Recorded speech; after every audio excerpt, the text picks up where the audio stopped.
Mohamed Faye, ici présent, et le trésorier Bassiro. Mais nous avons également d'autres membres de l'association qui s'activent autour des finances, je l'ai dit, et surtout au niveau de la communication au sein de cette association-là. Il s'agit de Sidi Diakoumpa et de Pape Kiatara Itangemeden Lorobobar.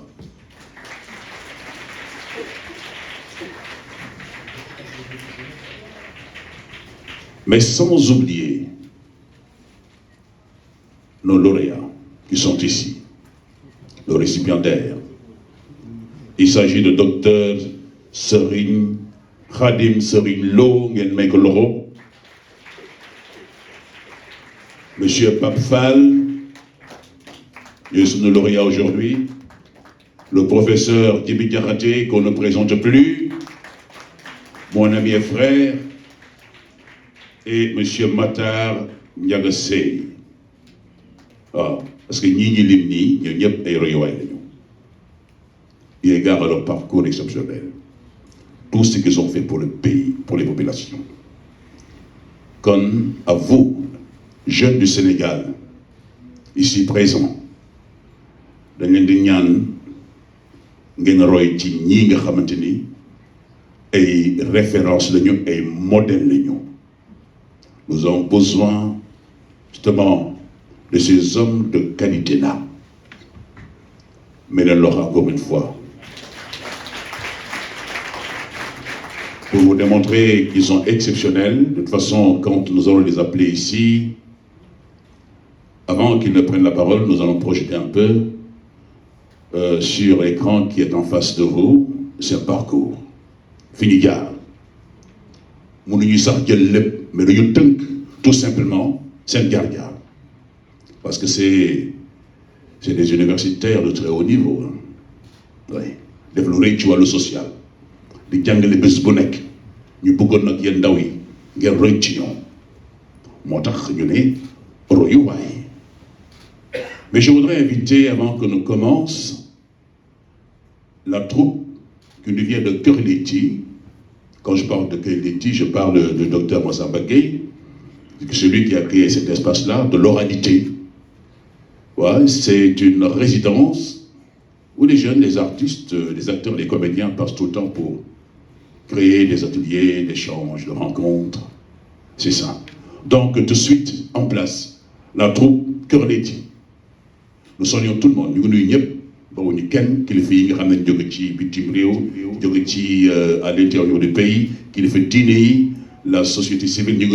même les hommes politiques qui sont là parmi nous. Merci beaucoup. Suñu paré ci li nak xamna ni bala ñu door waxtaanu dañu ubbeek ñaan rek merci. وكشفت عن ساقيها قال إنه صرح ممرد من قوارير قالت رب إني ظلمت نفسي وأسلمت مع سليمان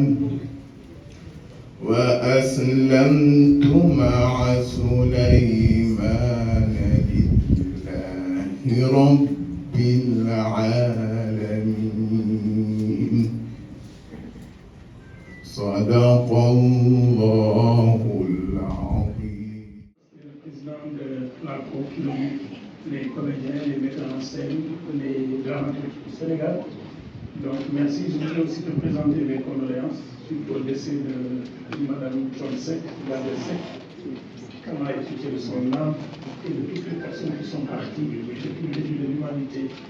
Celles qui sont parties aujourd'hui et toutes celles qui partiront jusqu'à la fin des temps, jusqu'au dernier jour, pour tous ceux qui seront debout devant notre travail pour rendre compte des choses que nous avons faites, souhaitant qu'il les oublie et que sa grâce fasse disparaître toute disgrâce sur nos actions humaines qui sont la marque de l'humanité par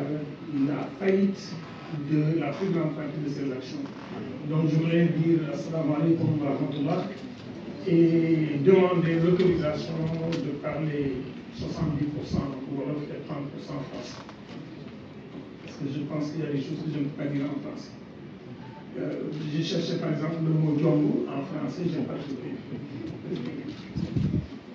J'ai cherché donc, je pense que si vous connaissez, j'attends toujours la réponse. Jomb, diw day jomb lii. Jomb, góor day jomb def lii, si vous connaissez en français. Je voudrais donc remercier les organisateurs de la ville et toute l'équipe, Cheikh Bassirou, mais vous me permettrez de saluer les éminentes personnalités qui sont en face de moi. Mon frère Pape maa ngi lay nuyu par le ziar di ñaan yàlla mu aar la bu baax a baax a baax ñag la bu baax a baax a baax ndax réew mi baax fi yomb na waxee baax fi triar bi yombut ndax ñi baaxut te ku baax nekk seen seetu jikko te buñ sañoon nga mel ne ñoom ndax ñu mën a dëggal la ne xam ne yàlla aar la ñag la di nuyu sama doom sama xarit ami tey lay soo nga xam ne xam naa waajuram tey doo xam soo nga xam ne xam naa te dañuy jëflante lu bëri di gërëm waajur yi maa ngi wax suñu frère léegi ne ko ma gërëm Pape yow mii magam yow laay gërëm ndax tegale moom bu jibee rek bool ba njëkk mu jóg di gërëm ñi ngeen àndal di gërëm loolu yaay yëpp di jaxate su ma ko gërëm c'est Djibi c'est moi Massamba c'est Djibi c'est Massamba je pense que Babacar doomam bi toog mën na ko seede mais yaa may jigéenam mën na ko seede docteur Khadim Silla sama docteur la sëñ demee xam na kuréel yi ñu yëngu ci traduction ci liggéey bu tedd kii di ko wasaaree dañ ci liggéey yu bëri ñu jiite ñu ci moom ak sëñ Bassirou ak sëñ Lamine di ko gërëmee sëñ Mountakha te ñaan yàlla mu ngànt fi noonu te wérloon ak ñi ngànt diine yëpp kër diine yëpp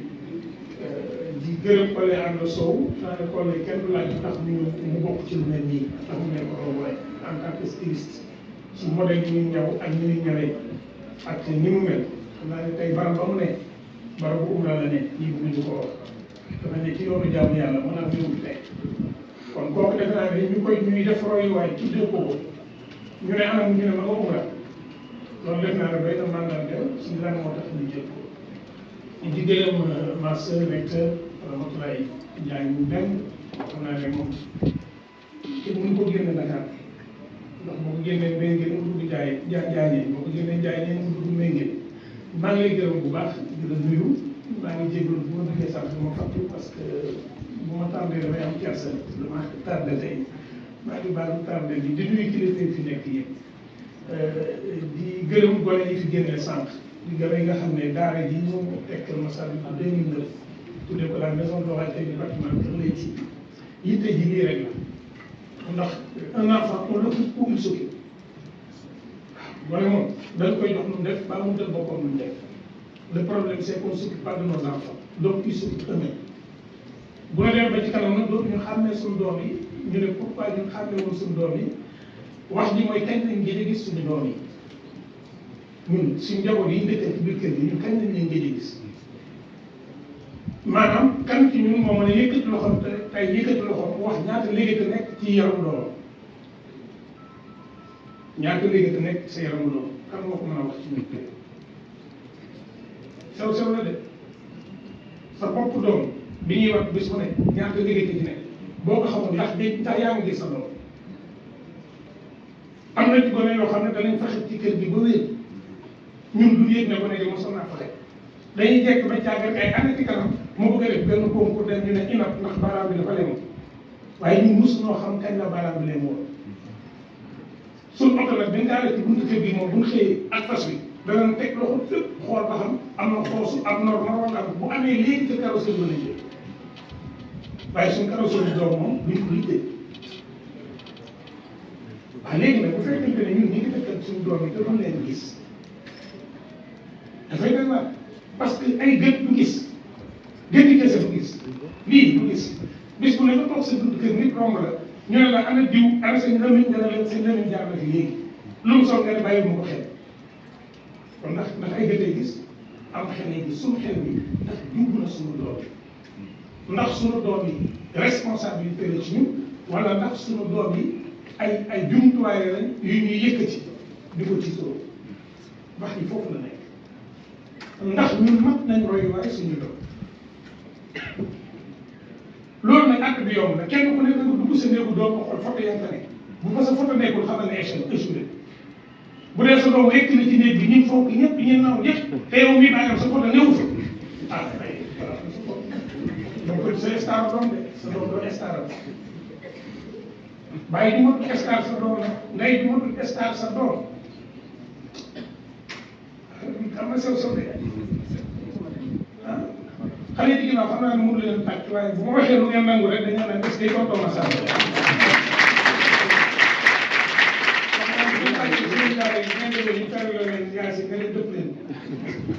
wax ji foofu la nekk seen Pape wax ji ci baat yi ñun niñ bëgg suñu doom yi mel ni ñuy jàmbat ne gone yi mel noonu lañ mel baat bi mooy caractère bi ñu bëgg boo ko doon tekk ci tubaab tey ak jikko la lay jox jikko sëñ jikko loo ko jiw du fa nekk loolu mooy jikko lan nga fa ji on ne verra jamais germer du mil sur un champ où on a semé de l'arachide ji gerte góor dugub mustaan ak xanaa nga jàppale tool yi góob toolu jàmm ku góob toolu jàmm nag boo ko sàkk dama ne jaaxal xam naa ne moom doo ko boj doo ko bees ndax ngelaw moo lay feeñal kon wax ji foofu la nekk wax ji mooy gone bi jooy fookaay bu mus a gis un enfant ne pleure jamais pour un jouet dont il ignore l'existence sama doom yi kokki yaakaar ngeen ne dana xëy suuf naan papa dama bëgg gis Tour Eiffel xamuñu ko ñaar Dakar lañ may laaj wala armeeru Mame Matar bi foofu la ñu namm nag fa lañ xam kenn du namm lu mus a gis ndax suñu xale yi namm nañ ngor ndax suñu doom yi namm nañ maandu ndax suñu doom yi namm nañ kersa ndax suñu doom yi namm nañ yiw ku toog sa biir kër summeeku ba kilo dese la say cër di génn say doom di ko gis yu jigéen yeeg yu góor yi say doom yi jigéen bu ñu tànnee gis sa cuisse waaye wax dëgg ne yàlla cuisse su beneen góor du leen tiital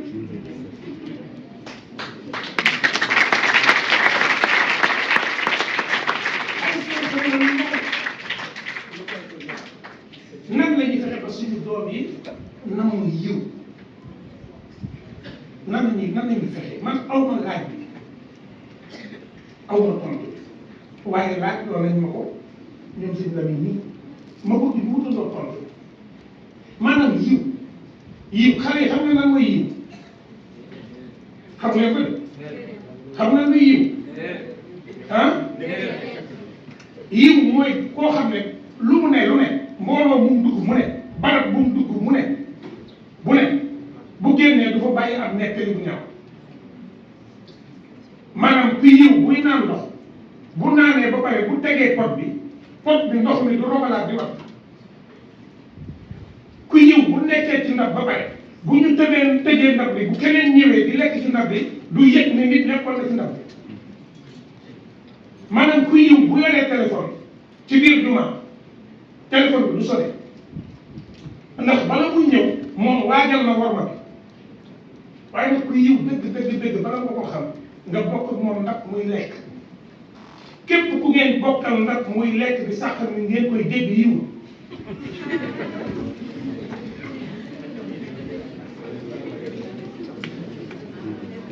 léegi nag natt leen seen bopp ba xam yiw kenn wala yiw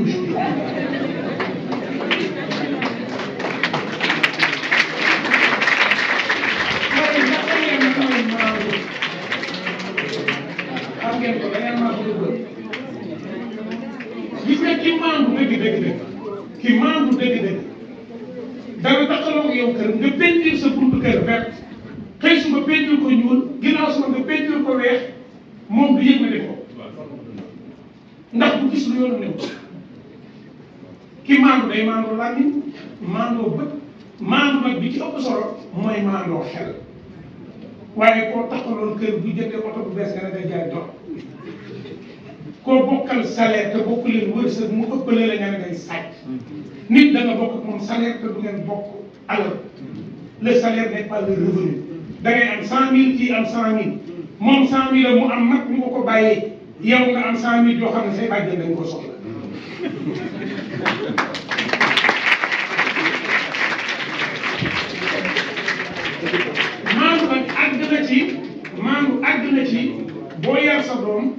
boo yar sa doom bu nit duggee ci kër gi ba génn nga laaj ko mukk mi mu sol nu mu mel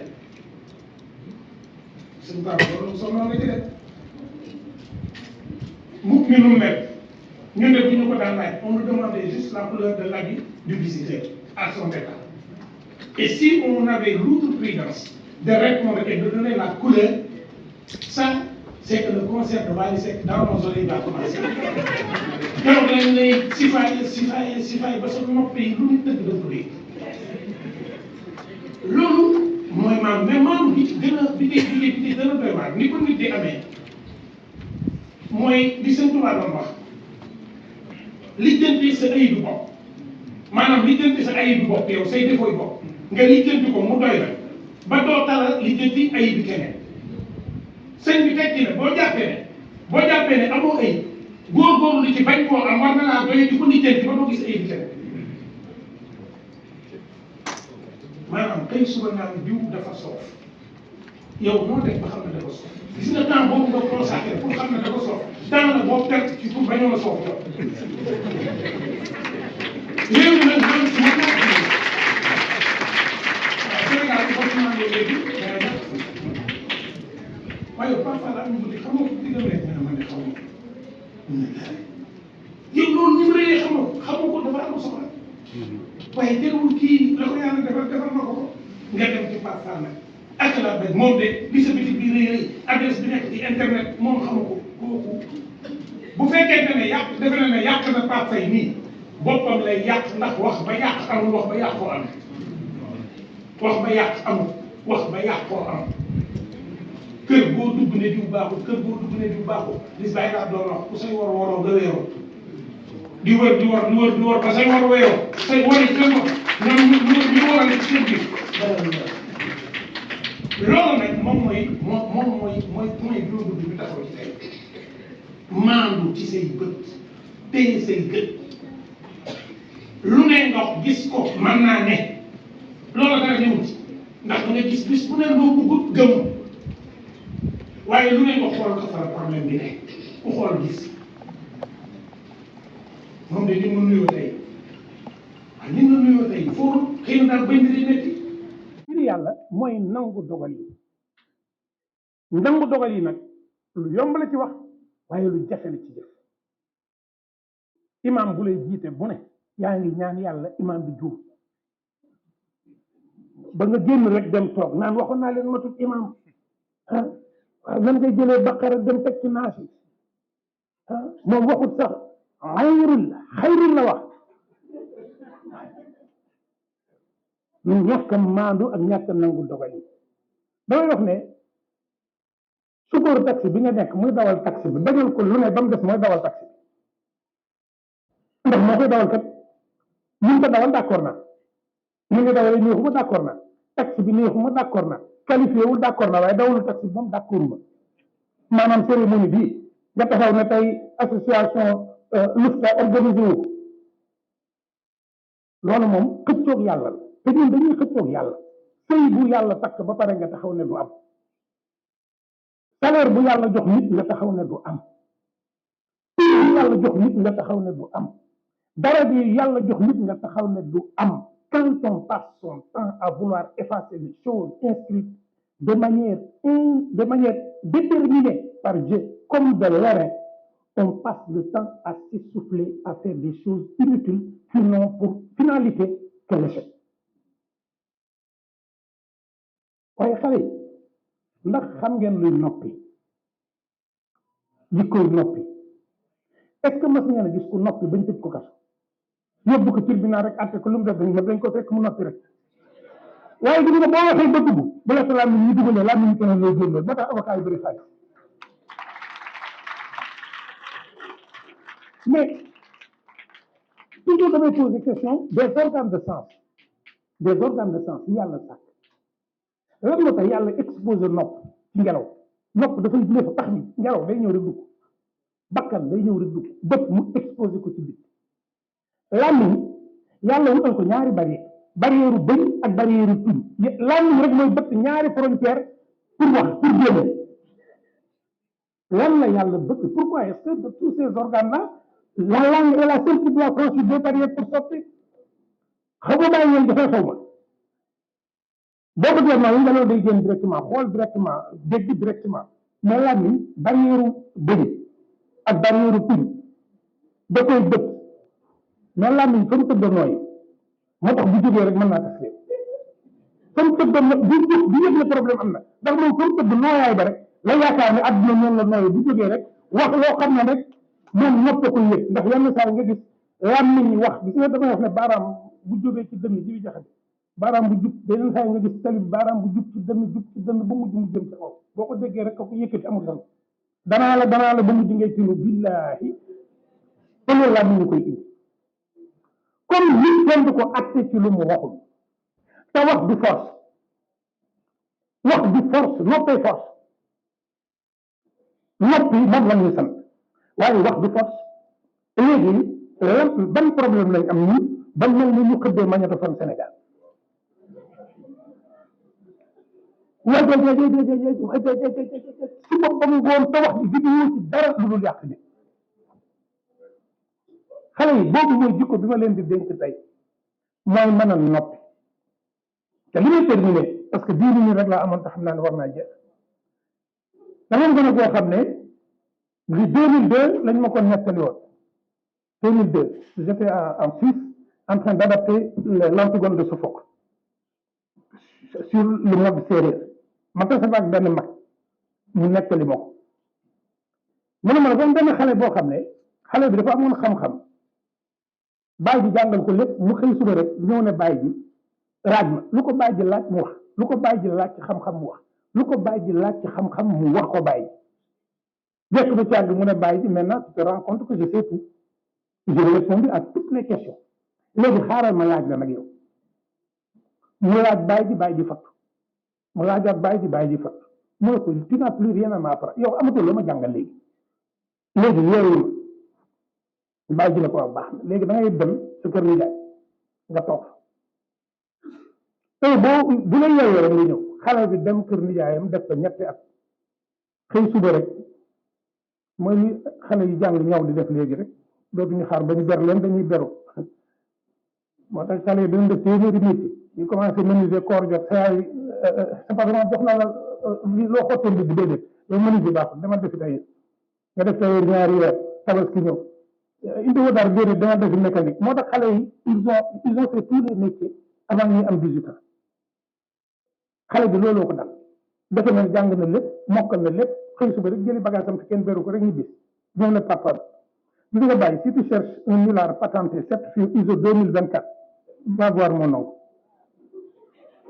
mu ne ko booy yor nulard boo xam ne nulard la maanaam ba bu ñuy classé sax du jël ndàdd après ndàdd lay jël mu ne ko damay seet sama nijaay kooku gën a ñàkk xam-xam ci àdduna mu ne ko sa nijaay lan la def mu ne ko ñetti at laa def ci wetam waxu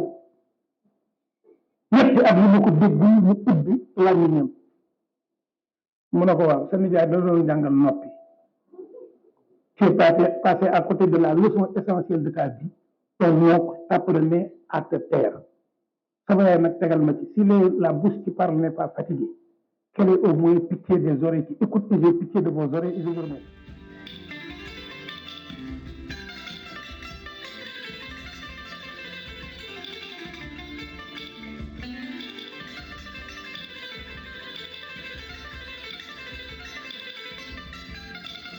L'exemple du Saint-Coran avant de se rendre en Arabie Saoudite en 1981. 2 ans plus tard, le fils de Serigne Moustapha Abdourahmane Lo et de Mame Astou Mbacké s'est rendu en Égypte où il a obtenu son baccalauréat. Il a continué ses études et a obtenu une maîtrise en sciences économiques, comptables et gestion en 1989 avant de s'acheminer en France. De 1991 à 1986, il dirigea l'Institut Al-Azhar de Thiès, puis celle de Guédiawaye entre 1996 et 2020, période pendant laquelle il a obtenu le Master 2 en finance islamique, option contrôle de conformité à la charia à l'Université Cheikh Anta Diop moderne de la République de Mauritanie, 2013-2014. En 2021, il devient docteur en finance islamique à la faculté Imam Ozaï de Liban. Son combat pour l'éducation arabe a amené l'État du Sénégal à reconnaître le baccalauréat arabe avec l'appui de Mary Teuw Niane, ministre de l'Éducation nationale dès lors. avec des connaissances avérées. Il totalise 20 ans d'expérience sur les questions islamiques et sur la gestion des ressources humaines. En 2019, il devient deuxième imam à la mosquée Massalikul Jinan de Dakar. Il est aussi membre de la commission de supervision de la haute autorité du WAF et du conseil de conformité interne du Promise.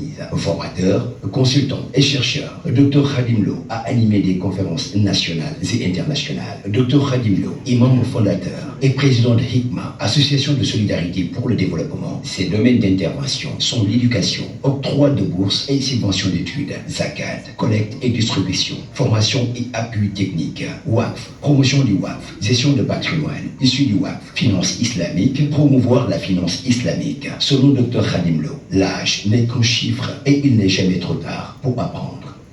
L'âge n'est qu'un chiffre, il n'est jamais trop tard pour apprendre. xam nga yiw gi docteur Massamba Gueye doon wax ci ñi ngi koy gis ñii xam-xam bi ko yàlla dénk te gisoo fenn fu ma ko yuuxu di ko wax nit ñi kay ñoo koy soxla ne que docteur yegg si jàpp nañ ci lii macha allah yal na yàlla fay yal na yàlla fay donc il va recevoir son trophée des mains de docteur Massamba Gueye ngeen tàcc ci lii bu baax ngeen roy ci lii de xale yi waaw na ngeen roy ci ñii waaw peut-être que après mën na ñëw jël quelques dama koy jéggul waaw ndax man mooy sama imam mooy sama jiwriñ te liggéey yi may defit mu jëm ci li ku tedd ki bàyyi fii moom moo ma ko sant ma koy liggéey waaw maa ngi jéggul bu baax ci lii ma lay jox nii ndax xam naa ne aw ma dara di la ko jox maa ngi koy jéggul bu baax may nga moom maa ngi jéggul bu baax jërëjëf jazakallah am mbégte jërëjëf docteur tey fekk suñuy ñu ngi jàkkaarloo suñuy wëllëre suñuy mbokk ñu ngi ci suñu kanam ñu war a bokk ñoom mbégte ni ñoom itam ñuy ay jàmbaar ay na mun lañ dëgg a tudd rek waaye bu leen dégloo ñi ci des da ngeen xam ne ñooñu sax boo demee ñooy jàmbaar yi ñu nekk sama kanam yàlla yàlla gën leen a dëgëral may sant bu baax itam mbooloo mi nga xam ne ñooñu tànn ngir jubluñ ci dara lu weesu soññee na waaye itam may ñeneen ñi nga xam ne ñooñu féete ay at ginnaaw ñoom it ñu gën a góorgóorlu comme ni ñu ko waxee ndax yàlla dogal na 89 la ñu amoon ci wàllu njàng mi ñu ci dee wax 89 la ñu amoon sunu lu ñuy wax personnel Serigne Mourtada sant nu lu dem Thiès pour yoral ko école bi Al Azhar fekk demoon nañ France ba inscrit bëggoon a continuer def doctorat waaye ndigalam loolu tax ñu bàyyi ko ñëw bi ñu ñëwee itam ñu nekk ci liggéey bi ba 2012-13 sama xel na ci ne daal mosoon na ma bëgg àggale njàng mi kon nag li sëñ bi bëggoon war naa ko mën a def waaye la ma bëggoon it jombul sama ci góorgóorloo barkeb sëñ bi ak barkeb liggéey bi waroon def dana ma ci defal tawfeex kon toogaat naa lu ma luy jege ñaar fukki at ak juróom jàngatu ko waaye ma def góorgóorlu ba def master ci wàllu finance islamique ba ma toogee ba yàgg itam mooy barke bi ma doon wax rek defal ma tawfeex yi